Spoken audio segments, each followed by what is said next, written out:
Selamat datang di UC, wahai para UCzen di titik koordinat manapun kalian sedang rebahan premium. Kali ini, film yang berjudul Eye for an Eye akan menemani hidup kalian beberapa menit ke depan. Film ini bercerita tentang seorang pemburu manusia-manusia jahat yang beralih menjadi pemburu pejabat karena muak dengan tingkah laku mereka. Tunggu apa lagi? Segera rebahkan badan Anda ke posisi premium dan kita gaskan!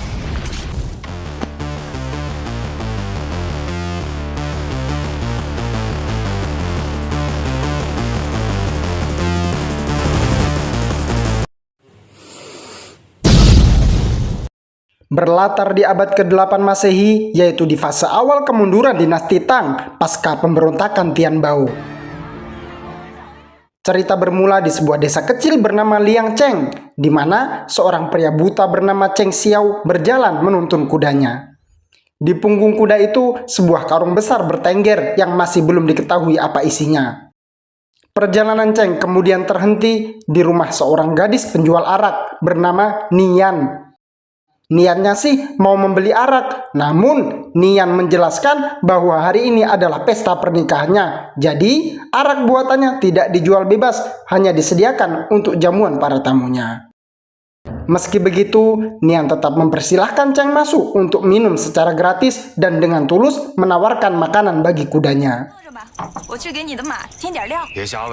Cheng menolak dengan mengatakan bahwa kudanya makan daging, bukan makan rumput. Ucapan aneh itu memicu kecurigaan Nian yang langsung mendekati kuda itu. Kemudian karung di punggung kuda terjatuh. Terungkaplah sebuah fakta bahwa isinya adalah manusia.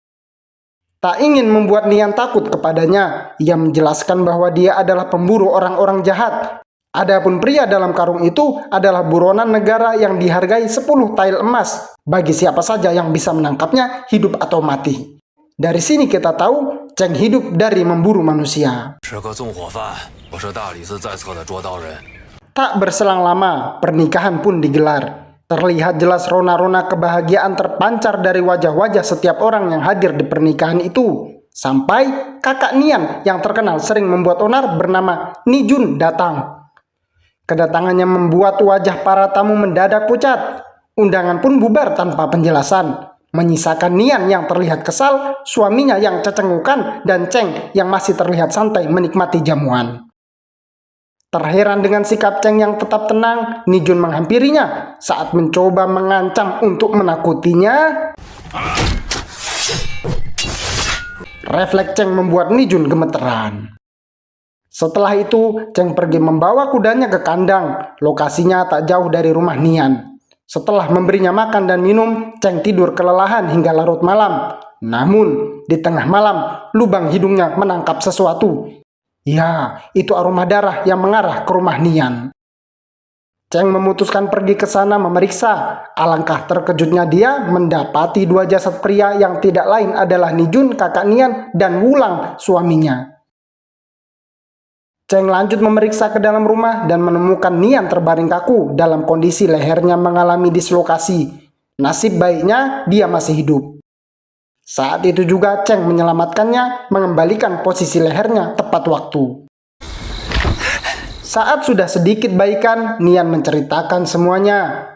Ternyata itu adalah ulah Ying, putra keluarga Yuan. Keluarga pejabat sekaligus klan berpengaruh yang bahkan pemerintah pusat pun tidak berani menyentuhnya.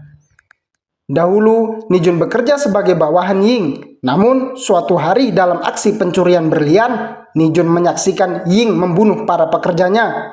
Dia yang khawatir ikut dibunuh segera kabur. Kaburnya Nijun membuat Ying khawatir ia akan membocorkan kejahatan Ying selama ini. Sebab itu, dia dan pasukannya mengejar Nijun sampai di kediaman adiknya. Sehingga terjadilah pembantaian itu.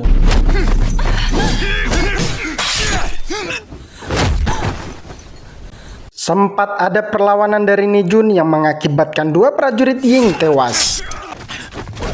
Namun, ia akhirnya kalah oleh satu prajurit elit yang bertarung dengan gerakan aneh dan liar seperti monyet kelaparan. Adapun Nian, dia selamat karena disangka sudah mati. Ia ditinggalkan setelah lehernya dipelintir. Pagi hari pun tiba, Cheng membawa hasil buruannya ke rumah pejabat setempat dan menyerahkannya kepada petugas bernama Gao, kepala penegak hukum lokal. Cheng melaporkan bahwa orang yang dia tangkap adalah pelaku pembakaran buron pemerintah yang disayembarakan. Tidak hanya itu, Cheng juga menyebut satu nama yang juga terlibat dalam kejahatan bersama buronan yang ditangkapnya. Tebak siapa orangnya? Ya, ternyata itu adalah anak buah Gao sendiri.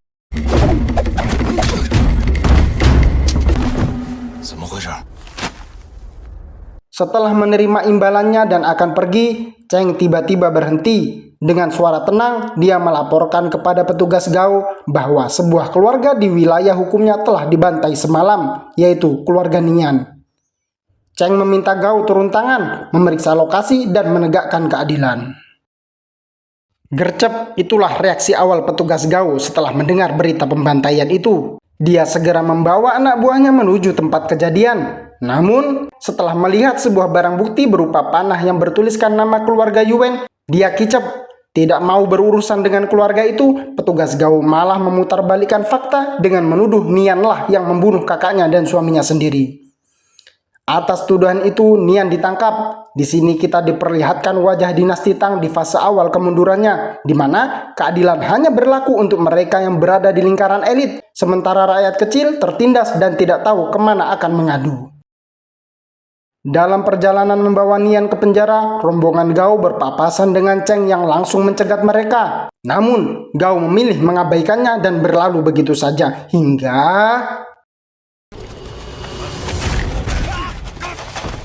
pertempuran satu lawan banyak pun terjadi.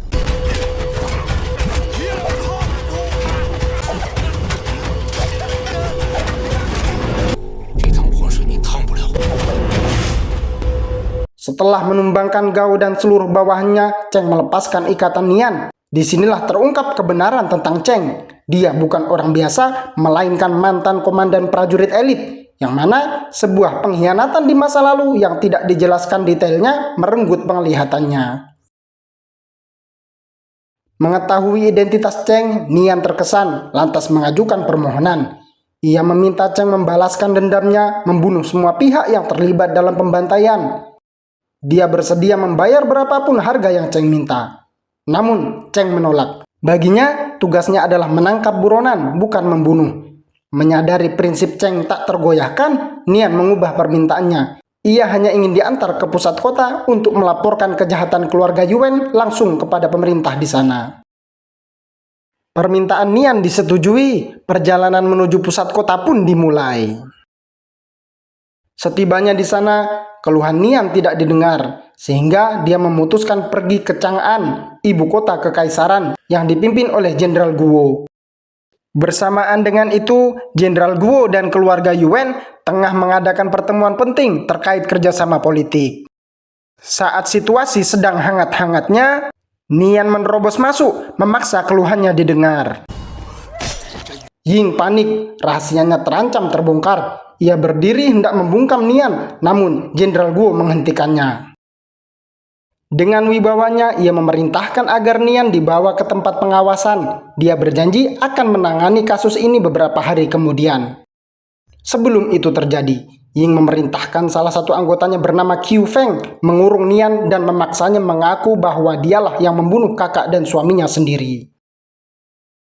Kita beralih ke si buta Cheng. Ia terlihat mengunjungi seorang wanita bernama Nona Qin yang merupakan teman dekatnya sekaligus mantan prajurit bawahnya. Dari percakapan keduanya terungkap bahwa selama ini Nona Qin lah yang menjadi sumber informasi Cheng. Melalui Qin, Cheng mengetahui kriminal mana yang sedang diburu dengan bayaran tinggi, dan dari situlah Cheng mencari penghidupan. Setelah bersih-bersih dan beristirahat semalaman di sana, Cheng yang sebenarnya hendak berangkat ke perburuan berikutnya di pagi hari, mengurungkan niatnya setelah seorang prajurit keluarga Yuen yang terluka akibat menerima tusukan Nian datang ke rumah Qin untuk berobat. Sambil menerima jahitan pada lukanya, dia menceritakan Nian yang disekap oleh Qiu Feng setelah ia mencoba melaporkan kejahatan Ying kepada Jenderal Guo. Mendengar itu, Cheng murka. Bagaimana tidak, seorang rakyat jelata yang hanya ingin mencari keadilan justru diintimidasi. Tanpa banyak bicara, ia langsung bergerak mencari keberadaan Nian. Tujuan pertamanya adalah sebuah rumah judi milik Qiu Feng yang ternyata juga terlibat dalam pembantaian. Sesampainya di sana, Cheng sengaja duduk bermain untuk memancing Qiu Feng keluar. Ia melawan salah satu bandar bawahan Qiu Feng dan memenangkan permainan. Kemenangannya disaksikan banyak pelanggan di sana. Si bandar yang tak mau rugi lantas marah lalu memerintahkan anak buahnya menyerang Cheng. Namun sebelum kekacauan itu terjadi, Qiu Feng muncul menghentikan mereka. Bukan karena keadilan, namun untuk menjaga citra rumah judinya. Jangan sampai pelanggan yang menyaksikan kecurangan anak buahnya memboikot rumah judinya. Dengan senyum palsu, Qiu Feng mempersilahkan Cheng melanjutkan permainan dan berjanji akan membayar berapapun hasil kemenangannya. Cheng menolak. Tanpa menoleh, ia memindahkan seluruh harta hasil kemenangan judinya ke dalam sebuah kantong uang. Lalu pergi. Itulah strategi umpan yang dia jalankan. Cheng tahu betul, sebagai bandar, Qiu Feng tidak akan rela kehilangan uang sebanyak itu. Dan benar saja, dalam perjalanan pulang, Qiu Feng bersama algojonya mencegat Cheng di tengah jalan. Sehingga pertempuran brutal pun tak terelakkan.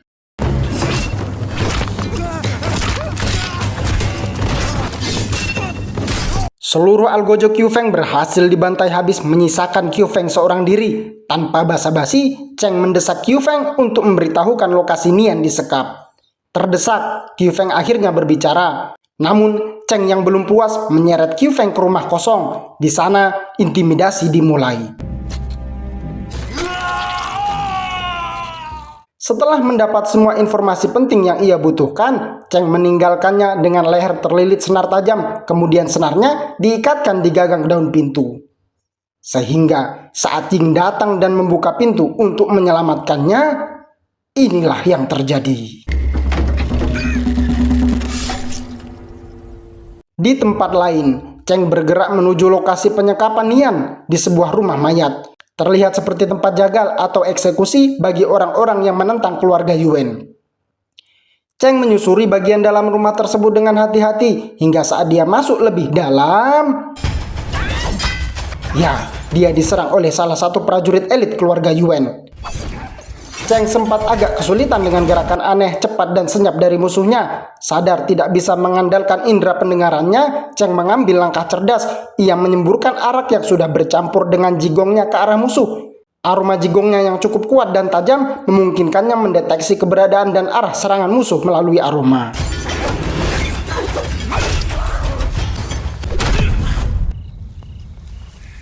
Si prajurit elit pun tumbang. Cheng melanjutkan pencariannya hingga menemukan sebuah kurungan yang tertutup kain. Saat kain dibuka, di sanalah Nian berada dalam kondisi mengenaskan, tangannya diborgol dan ditusuk besi. Tanpa menunda, Cheng membebaskannya dan membawanya ke kediaman Qin. Cheng meminta Qin segera memberikan penanganan darurat, lalu membawanya kabur mengingat waktu mereka tidak banyak sebelum Ying datang menyusul mereka. Sementara Qin merawat Nian, Cheng pergi menemui Jenderal Guo di Chang'an. Tujuannya jelas, yaitu membuka mata Jenderal Guo terkait kebusukan mitra politiknya itu.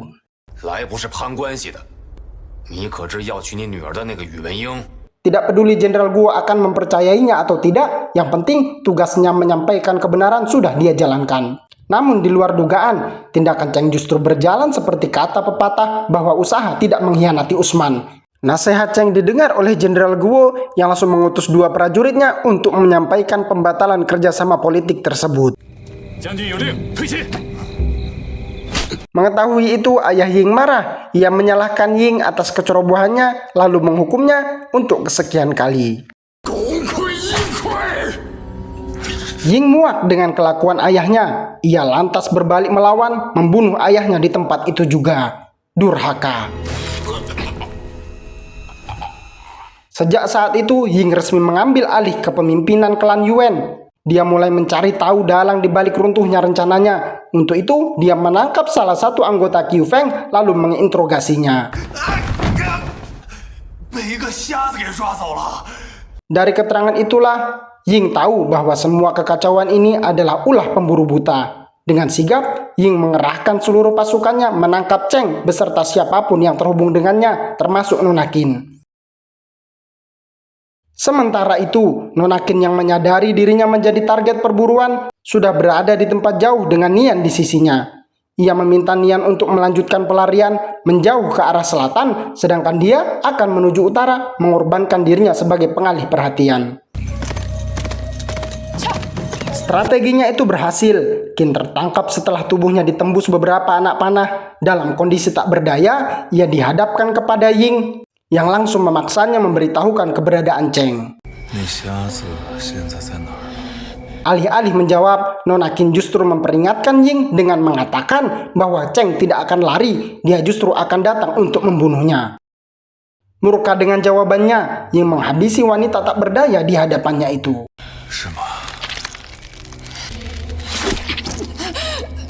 Kabar kematian Qin sampai di telinga Cheng. Amarahnya meledak.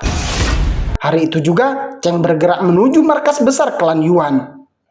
Sementara itu, Ying sadar bahwa Cheng akan mendatanginya. Ia mempersiapkan seluruh pasukannya di sisi gerbang. Sehingga saat Cheng masuk, ia disambut oleh puluhan prajurit yang berbaris rapi di hadapannya. Kemudian, pertempuran meletus saat itu juga.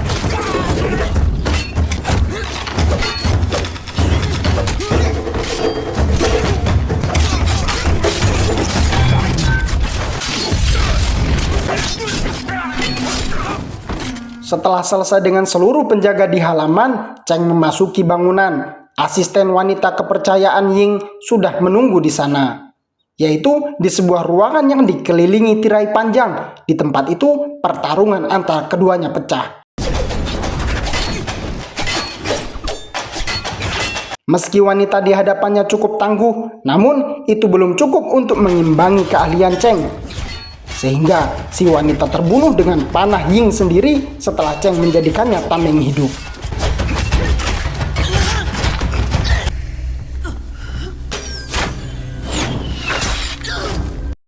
Kini tersisa Ying, tak ingin mengambil resiko dengan pertarungan jarak dekat. Ying memanfaatkan keahliannya memanah. Ia melepaskan anak-anak panah dengan akurat ke arah Cheng. Tubuh Cheng melemah setelah beberapa panah menembus pertahanannya. Melihat itu, Ying merasa di atas angin. Ia lantas mendekati Cheng tanpa ia sadari itu kesalahan fatal. Benar saja, sepersekian detik sebelum Ying mengeksekusinya, Cheng berhasil meraih pedangnya kembali. Kemudian,